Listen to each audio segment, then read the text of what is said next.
사랑의 하나님, 창조절 8번째 주간 수요예배로 주님 앞에 나오게 하시니 참으로 감사드립니다. 이 시간 주님께 올려드리는 우리 예배를 주님께서 기뻐 받아주옵시고, 또한 주님께서 주시는 은혜로 충만한 예배의 시간이 될 수 있도록 주님 인도하여 주옵소서. 예수 그리스도의 이름으로 기도하옵나이다. 아멘. 다 함께 찬송가 218장 찬송하신 후에 최옥형 권사님께서 기도하시겠습니다.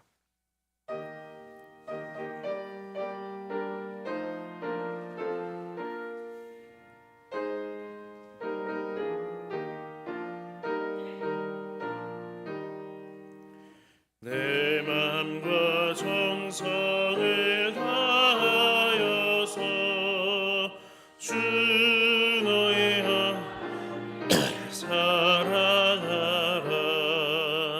내 몸을 아끼고 사랑하듯 형제와 이웃을 사랑하라.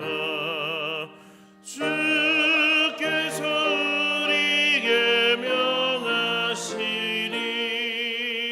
그 명령 따라서 살아가리. 널 미워해지는 원수라도 언제나 너그럽게 사랑하라. 널 핍박하는 자 위에서도 진실한 마음으로 어길 빌라.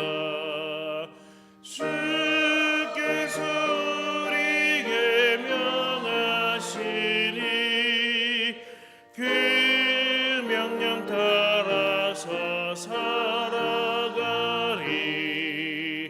나 항상 주님을 멀리하고 형제를 사랑하지 못하였다. 이러한 죄인을 사랑하사 주께서 몸버려 죽으셨다. 속죄 큰 사랑 받으니모.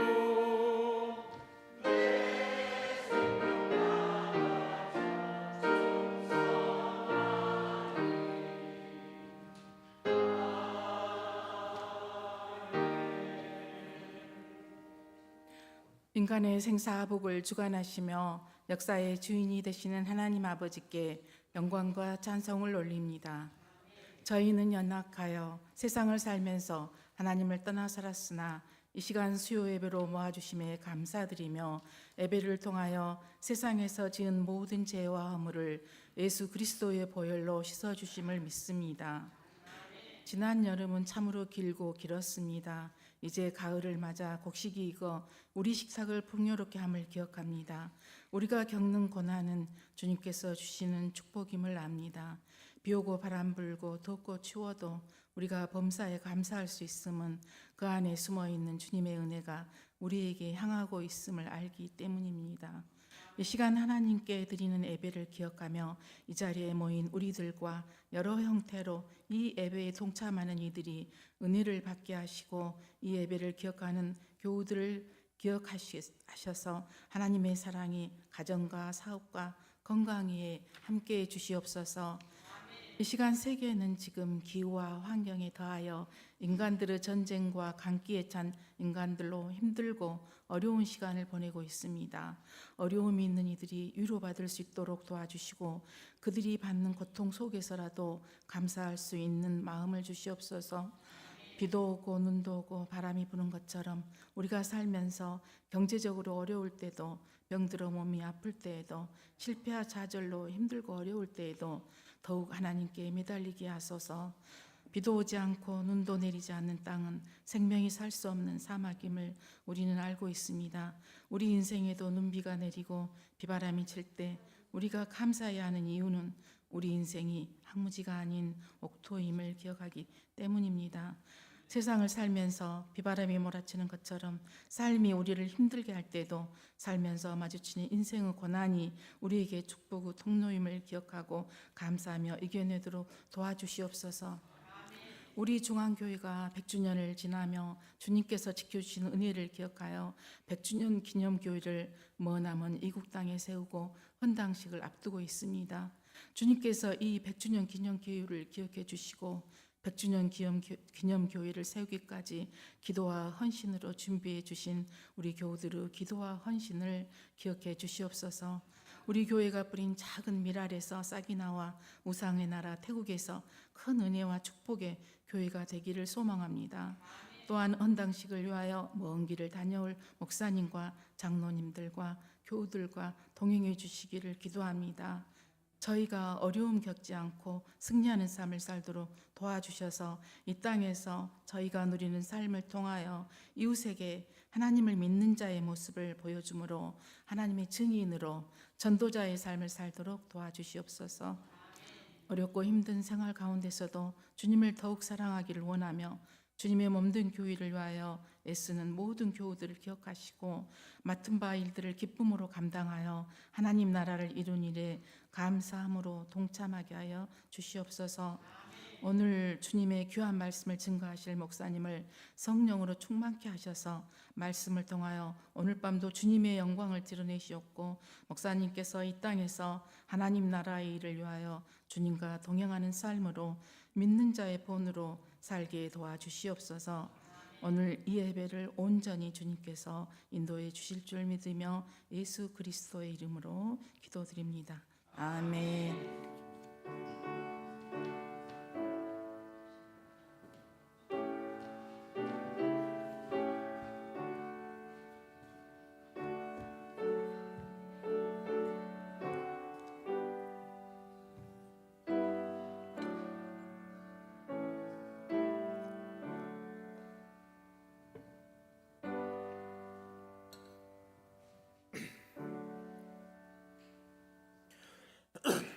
오늘 우리에게 주시는 하나님 말씀은 빌립보서 2장 14절에서 18절까지 말씀입니다. 빌립보서 2장 14절에서 18절까지 말씀, 신약성경 320면쯤 되겠습니다. 한 절씩 교독하시고 마지막 절 함께 묵독하시겠습니다. 모든 일을 원망과 시비가 없이 하라.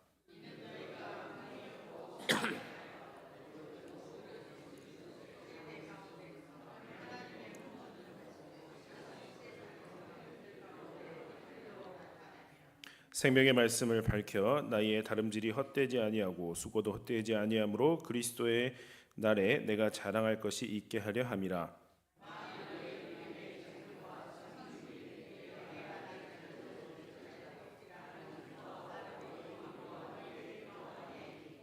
함께 이와 같이 너희도 기뻐하고 나와 함께 기뻐하라. 아멘. 이 시간 2구역 믿음구역 나오셔서 하나님 앞에 찬양 올리시겠습니다.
아멘. 우리 함께 하나님께 영광의 박수를 드리겠습니다.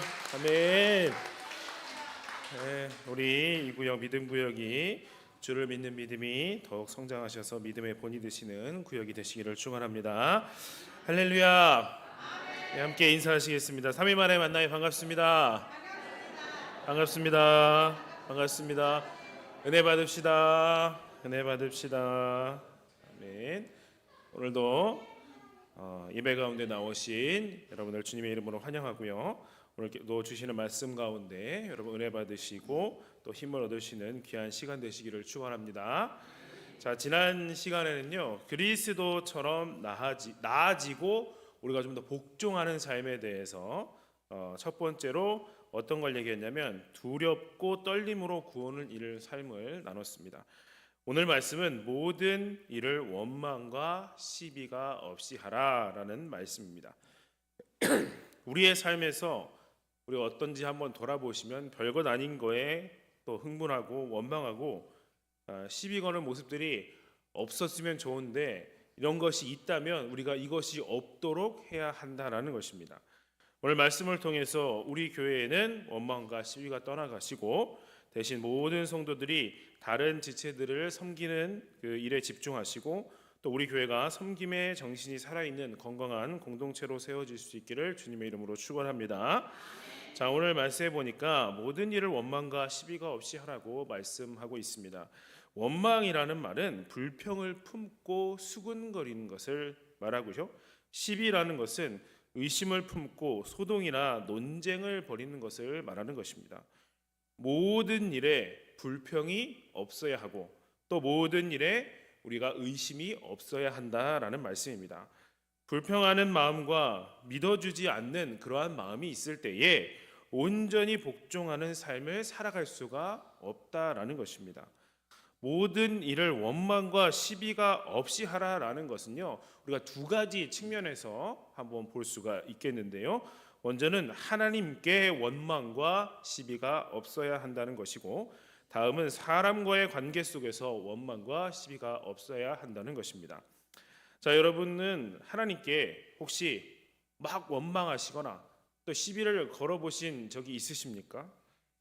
혹시 여러분들이 느끼시기에 항상 하나님은 나에게 아주 만족스러운 하나님이셨습니까? 그랬다면 좋으시겠지만 아마도 그런 분은 없으실 것 같습니다. 하나님이 행하시는 일들 가운데 우리가 항상 만족할 수 있는 그런 부분들이, 만족할 수 없는 부분들이 분명히 있더라는 것입니다. 이때 우리가 그럼 어떻게 해야 하겠습니까? 하나님의 뜻이 분명할 때에는 모든 불평과 의심을 우리가 버리고 즐거움으로 순종할 수 있어야 된다라는 것입니다. 출애굽한 이스라엘 백성들의 모습을 우리가 생각을 해보면요, 그들은 광야에서 하나님께 원망하다가 망했다라고 분명히 성경에서 말씀하고 있습니다. 그들은 하나님의 그 능력, 그 기적을 누구보다도 직접적으로 경험을 했던 사람들입니다. 맞죠? 그들은 하나님의 이끄심을 받아서 홍해도 건너고 여러 가지 그 광야에서의 기적들을 경험했다는 것입니다. 하지만 그들은 결국 광야에서 원망하다가 거기서 끝나고 말았다는 것입니다.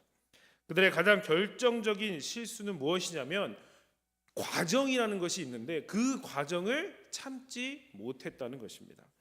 가나안을 향해 나아갈 때 필수적으로 가져야 할 광야 생활을 참아내야 되는데 우린 그거 못 참겠다라는 것이었습니다. 지금 당장 우리가 여기 모든 게 좀 완벽해야 된다 이런 것입니다.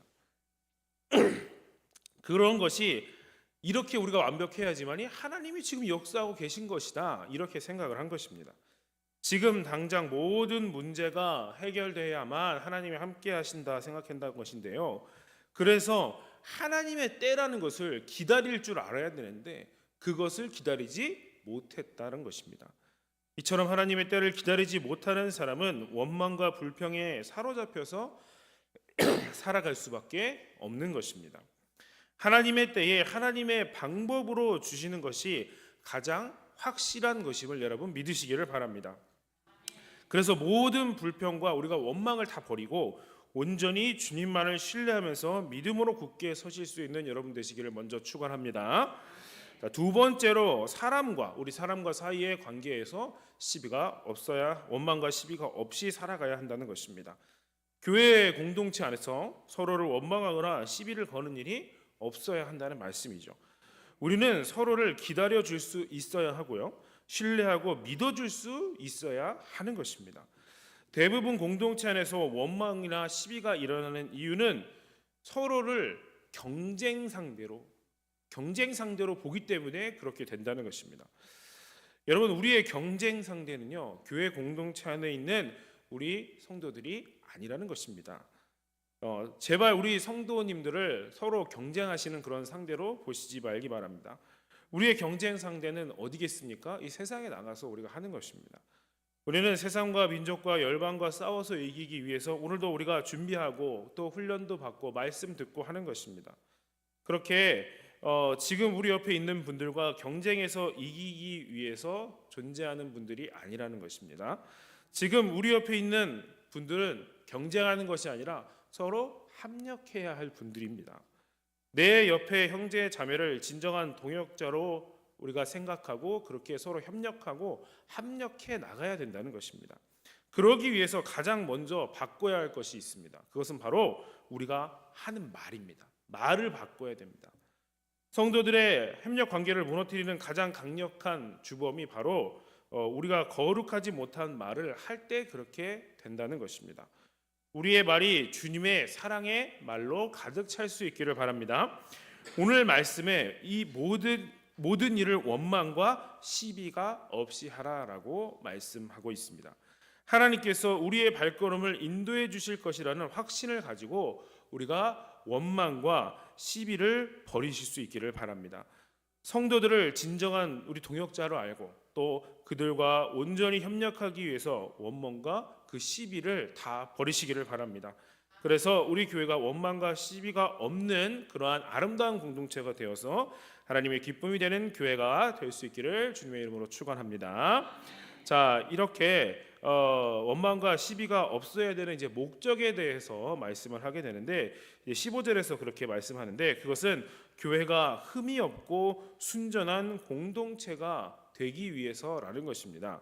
흠이 없다라는 말은 비난과 손가락질을 받는 일이 없다라는 것입니다. 교회가 비난받을 만한 일들이 없어야 된다는 것입니다. 순전하다라는 말은 불순물이 섞이지 않은 순결하고 깨끗한 것을 의미하는 것입니다. 그러니까 교회가 이처럼 흠이 없고 순전한 공동체가 되면 나타나는 결과를 본문에서는 두 가지로 말씀을 하고 있는데요. 첫 번째로는 15절에 세상 가운데 빛으로 나타나게 되고, 둘째는 16절에 생명의 말씀을 밝힐 수 있게 된다라고 말씀한다는 것입니다. 원망과 시비가 없는 이러한 공동체가 되면 흠이 없고 순전한 그러한 교회가 되어서 세상의 빛으로 나타나고 말씀을 밝히 전하게 된다라는 것입니다. 먼저 세상 가운데 빛들로 나타냄인데요. 자, 빛이라는 단어는요, 하늘에서 빛을 발하는 물체를 의미하는 것입니다. 이것은 우리가 흠이 없고 순전한 공동체가 되면은 세상에서 그들 가운데 빛으로 우리가 그렇게 나타나게 된다는 것입니다. 원망과 시비가 없는 공동체가 될 때 세상에서 빛의 역할을 우리가 감당할 수 있다는 것입니다. 빛들로 나타나게 된다는 것은 또한 두드러진 모습을 보여준다라는 뜻이기도 한데요. 세상과 뭔가 차별화된 다른 면들이 우리 교회 공동체 안에 있다. 우리 그 안에는 그것이 있다라는 것을 보여준다는 것입니다. 그래서 세상 사람들이 볼 때에도 교회는 다르다. 그렇게 말할 수 있게 되는 것입니다. 교회가 원망과 시비가 없이 흠이 없고 순전한 공동체가 되면 이렇게 다 된다라는 것입니다. 본문에서 말하는 이 세대라는 것은 세대는 뭐냐면 어그러지고 거스르는 세대라고 이렇게 말씀을 하고 있습니다.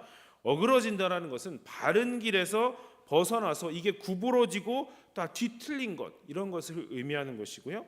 거스른다라는 말은 자꾸 오해하고 또 뒤틀어버리고 타락시킨다라는 뜻입니다.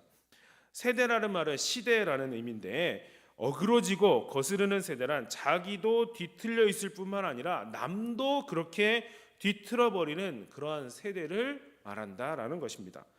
요즘 우리가 사는 이 세대가 그러한 특징을 잘 보여준다고 할 수 있겠습니다. 세상은 계속 불평거리를 찾고요, 시비거리를 찾고 반항하고 거스르는 그러한 것입니다. 이런 세상 속에서 교회도 마찬가지로 원망하고 시비하면 어떻게 우리가 빛이 될 수가 있겠느냐라는 것입니다. 하지만 우리가 원망할 일이 있어도 시비 걸 일이 있어도 그럼에도 우리가 순종하고 복종하며 한몸 공동체를 세워간다면 세상 속에서 그들에게 우리가 빛의 역할을 할 수 있다는 것입니다.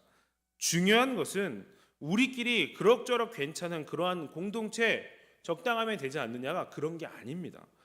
세상에서 그들에게 빛들로 나타나게 된다는 것은 세상도 인정하는 그러한 공동체가 우리가 될 수 있어야 된다는 뜻입니다. 교회가 흠이 없고 순전한 모습을 보여야 하는 곳은 우리끼리 모인 여기뿐만이 아니라 바로 어그러지고 거스르는 세상 속에서 우리가 그렇게 보여야 한다는 것입니다. 이렇게 빛들로 나타날 때 세상은 그리스도인들을 통해서 하나님께로, 내가 이 교회의 이 모습을 보니 나도 주님께로 나아야겠다, 이렇게 된다는 것입니다. 그때 교회가 매력적인 공동체가 되고 사람들이 몰려오는 교회가 될 수 있는 것입니다. 여러분들의 거룩한 삶을 통해서 세상이 감동을 받고 세상이 도전을 받고 그렇게 해서 교회로 몰려오게 되는 역사가 일어나기를 축원합니다. 자, 두 번째로 생명의 말씀을 밝히게 된다라는 것인데요. 16절에 말씀을 밝힌다라는 것의 원문의 뜻은 두 가지로 볼 수 있는데, 첫 번째로는 생명의 말씀을 굳게 잡은 채로라는 겁니다. 생명의 말씀을 굳게 잡은 채로. 두 번째로는 생명의 말씀을 내어 밀어서라는 것입니다. 그래서 이 말씀의 뜻은 생명의 말씀을 굳게 붙잡고 말씀을 내어 민다라는 뜻입니다. 내어 민다라는 헬라어는 다른 사람에게 무엇인가를 권할 때, 그 당시에는 이제 술을 권할 때 쓰는 말이었다고 하는데, 그렇게 권할 때 쓰는 말입니다. 우리가 모든 일을 원망과 시비가 없이 할 때 말씀을 굳게 붙잡고 자신 있게 그 말씀을 세상에 우리가 내밀어서 그 말씀을 듣고 믿어보라고 우리가 권면할 수가 있는 것입니다. 생명의 말씀이 밝혀지는 교회는 이렇게 원망과 시비가 없는 건강한 교회입니다. 그러니까 생명의 말씀이 세상 속으로 파고 들어가려면 교회가 건강한 교회가 되어야 되는 것입니다. 늘 원망하고 시비거리 찾고 불평만 하는 그런 교회는 생명의 말씀이 밝혀지지 않는다는 것입니다. 여기에 생명의 말씀이란 성경학자들이 해석할 때 많은 분들이 이렇게 해석을 하는데요, 바로 복음의 말씀이라고 해석을 합니다. 그러니까 원망과 시비가 많은 교회는 불신자들에게 복음의 말씀이 밝혀지지 않는다는 그러한 말씀입니다. 힘들게 고생해서 열심히 그렇게 권면하고 해서 교회로 전도해서 와도 교회가 건강하지 못하면 전도의 열매를 맺을 수가 없고 영적인 변화도 일어날 수가 없다는 말씀입니다. 바울은 교회가 원망과 시비가 없는 건강한 공동체가 될 때에 생명의 말씀을 그때에야 비로소 밝힐 수가 있고 노력하고 수고한 것이 헛되지 않게 되고 주님 다시 오실 때에 칭찬받는 공동체가 될 수 있다고 분명히 말씀하고 있는 것입니다. 내가 다름질한 것과 수고한 것이 헛되지 않도록 교회 공동체 안에 그러니까 원망과 시비가 다 없어져야 한다라는 것입니다. 그래서 우리가 모든 일에 원망과 시비가 없이 해야 하는 것입니다. 그 목적은 우리 교회가 세상 가운데 빛들로 나타나고 또 생명의 말씀을 밝혀서 복음 사역을 제대로 감당하는 교회가 될 수 있기 위함인 것입니다. 그래서 원망할 일이 좀 생겨도 참으시고 시비 걸 일이 좀 있어도 인내할 수 있는 그러한 성도들이 다 되셔야 하는 것입니다. 솔직히 우리 교회라고 속으로는 어떻게 원망할 일이 하나도 없겠습니까? 우리 교회라고 시비 걸 만한 일이 왜 없겠습니까? 그러나 복음 사역을 위해서 세상의 빛들로 나타나고 생명의 말씀을 밝히기 위해서 인내하면서 참고 세상에 인정하는 건강한 공동체를 우리가 세워가야 한다는 것입니다. 우리 모두 원망과 시비가 없이 흠없는 공동체로 이 세상을 비추고 생명의 말씀을 밝히는 교회를 만들어 가실 수 있기를 주님의 이름으로 축원합니다. 자, 그러려면 우리가 무엇에 집중을 해야 하겠습니까?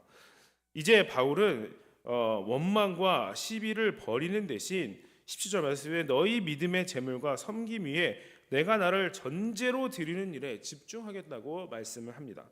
전제라는 말은요, 재물을 완전하게 드리는 그 재물을 완전하게 하기 위해서 마지막으로 이렇게 포도주, 그 술 같은 것을 붓는 것을 뜻하는 것입니다. 그러니까 자신을 전제로 드린다는 것은 무엇입니까?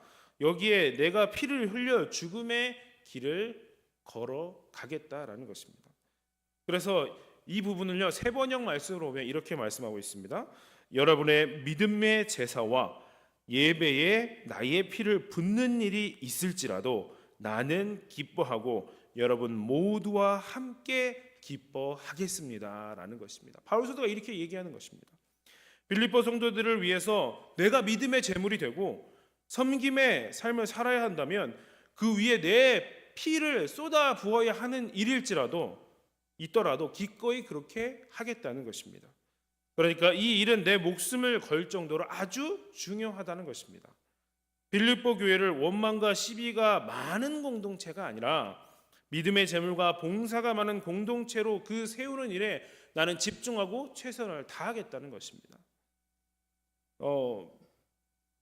믿음의 재물과 봉사가 많은 공동체가 되기 위해서 서로 물고 뜯고 싸우는 공동체가 아니라 서로 제발 헌신하면서 섬기는 공동체로 세워져야 된다. 내 목숨을 걸고라도 그렇게 하겠다고 말씀하는 것입니다. 성도 여러분, 나를 전제로 드린다라는 말씀은 의미는 끝까지 포기하지 않고 진지하게 섬김의 일을 내가 감당하겠다는 것입니다.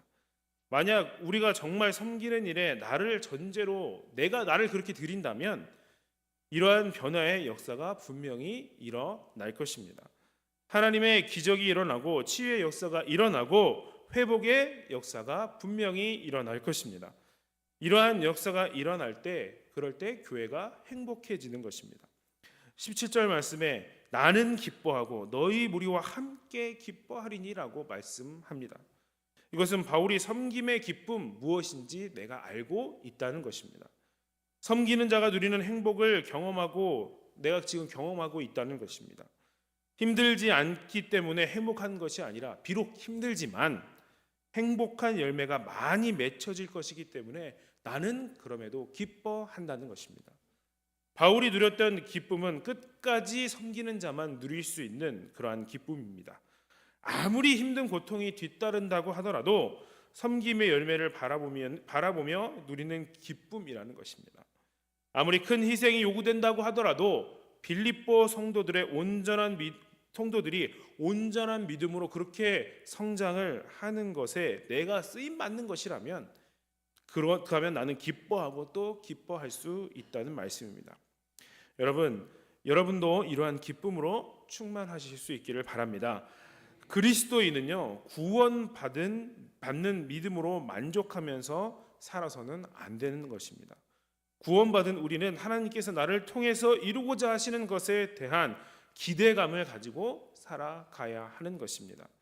그리고 그리스도를 통해서 고난받는 삶을 특권으로 여기고 영광스럽게 여길 수 있어야 하는 것입니다.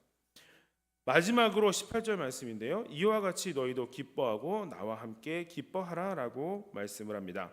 이것은 바울처럼 기뻐하고 바울과 함께 기뻐하기를 원했다는 것입니다. 먼저 바울처럼 기뻐한다는 것은 바울이 누렸던 기쁨을 추구하면서 살아가는 것을 말합니다.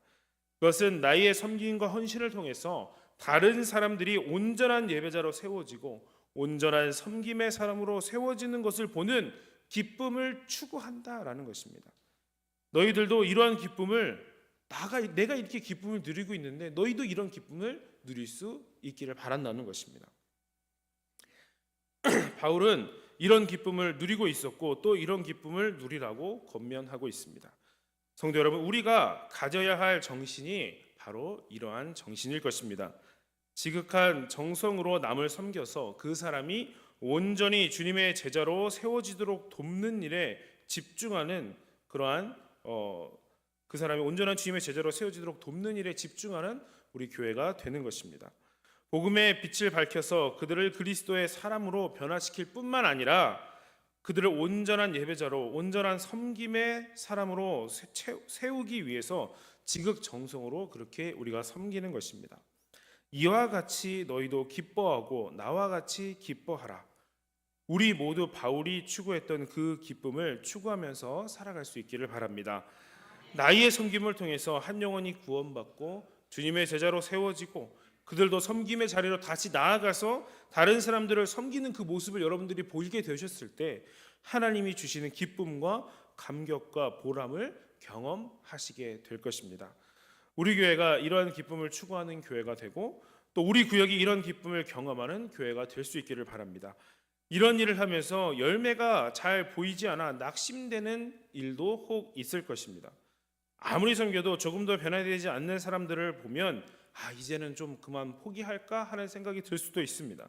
그러나 우리가 선을 행하되 낙심하지 말지니 포기하지 아니하면 때가 이름에 거두리라 하는 그 말씀처럼 낙심하지 않고 포기하지 않고 섬김의 자리를 지킨다면 반드시 하나님께서 열매를 맺게 해 주실 것입니다. 오늘 주시는 이 말씀 여러분 반드시 기억하셔서 이렇게 포기하지 않고 섬김의 자리를 지키심으로 많은 사람들이 그리스도의 참된 제자로 세워지게 되는 하나님이 주시는 기쁨의 열매를 아주 많이 경험하시게 되는 삶을 살아가는 여러분 되시기를 주님의 이름으로 간절히 축원합니다. 함께 기도하시겠습니다.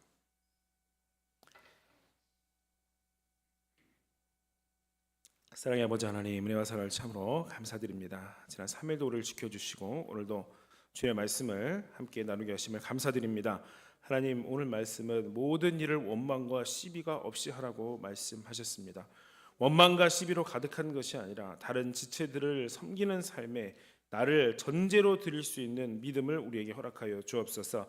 그래서 세상 가운데 빛을 비추며 생명의 말씀을 밝힐 수 있는 공동체가 될 수 있도록 주님 인도하여 주옵소서. 우리 모두가 하나님을 잘 섬기고 지체들을 잘 섬기는 공동체가 되기를 소원합니다. 그래서 여기에 보람을 우리가 느끼게 되고 기쁨을 느끼게 되고 감격을 경험할 수 있도록 주님 늘 지켜주시고 인도하여 주옵소서. 감사드리며 예수 그리스도의 이름으로 기도드립니다. 아멘. 네, 추수감사절 제단 장식 금요일까지 받고 있습니다.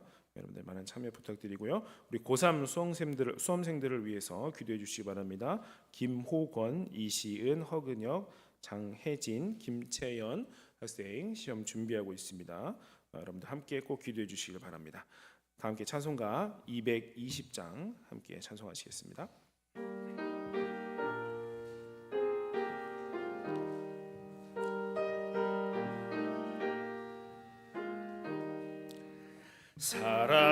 사랑하는 주님 앞에 형제자매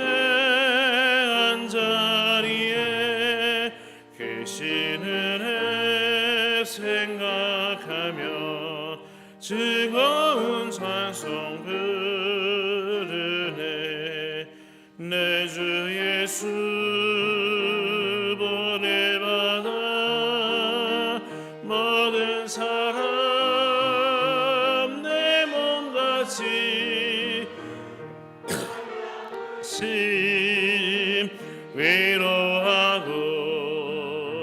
진심으로 사랑하세.